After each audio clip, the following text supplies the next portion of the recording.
पहले तो प्रेमिका के साथ खाए जीने मरने की कस्में, उसके बाद अपनी ही प्रेमिका का सिर धड़ से अलग कर दिया। पूरी खबर कुछ इस प्रकार से। दरअसल महाराष्ट्र के पालघर जिले स्थित मोखाड़ा इलाके में वैतरना नदी के ब्रिज के पास फरवरी के महीने में पुलिस को एक लाश मिलती है, और लाश भी ऐसी जिसका सर धड़ से अलग था और पूरी तरीके से बॉडी को कहीं ना कहीं क्षति पहुंचाने की कोशिश की गई थी। अब इसके बाद बॉडी मिलने के बाद सर्वत्र हड़कंप मच जाता है कि ये लाश किसकी है। हालांकि आपको बता दूं कि ये लाश महिला की थी और महिला के हाथ में ममता नाम का टैटू गोदा गया था। अब सर्वत्र इस बात की छानबीन शुरू हो गई कि ममता नाम की महिला आखिर कहाँ की मूल रहवासी है, ये लाश यहाँ पर कैसे पहुंची। अब पिछले 1 महीने से इसी केस पर लगातार पालघर जिले की पुलिस और क्राइम ब्रांच की यूनिट काम करने लगी।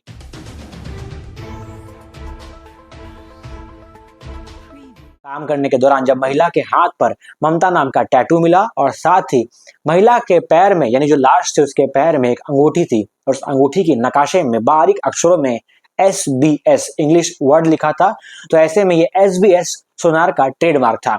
अभी SBS नाम का सोनार का ट्रेडमार्क किस इलाके का है, इसकी छानबीन शुरू कर दी और वोटर लिस्ट में से ममता नाम की महिला की कहीं ना कहीं छानबीन शुरू कर दी। अब इस तरीके से पूरी कहानी गुत्थी पालघर जिले की पुलिस धीरे धीरे सुलझाने लगी।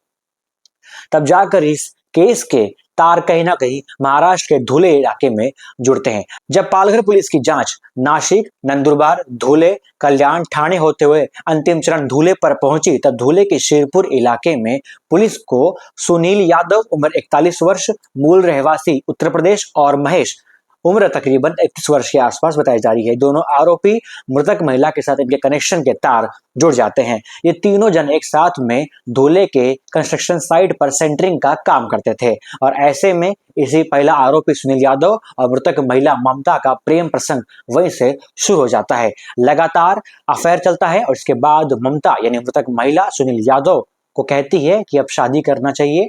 अब कहीं ना कहीं इस बात को आगे बढ़ाने का इशारा ममता देती है। इसी बात पर लगातार इन दोनों में झगड़े होते हैं, बहस होता है और बहस इस कदर बढ़ जाता है कि अब सुनील यादव महिला को ठिकाना लगाने का एक प्लान बनाता है। महिला को बोलता है कि वो दोनों जन लोनावला खंडाला वादियों में घूमने जाएंगे और ऐसे में राजी खुशी होकर ममता इस बात से अनजान कि उसका आशिक उसे मौत के घाट पहुंचाने की साजिश में जुटा हुआ है। लोनावला खंडाला घूमने के बहाने वो गाड़ी मोड़ता है, महाराष्ट्र के पालघर जिले स्थित मोखाड़ा के आसपास जंगलों में लेके आता है, वैतरना नदी में बेहोश करके उस महिला को मार देता है। अपने साथी महेश की मदद से उस महिला का सर धड़ से अलग कर देता है, चाकू से वार कर, और धड़ अलग और शरीर को अलग फेंकता है ताकि महिला की पहचान ना हो पाए।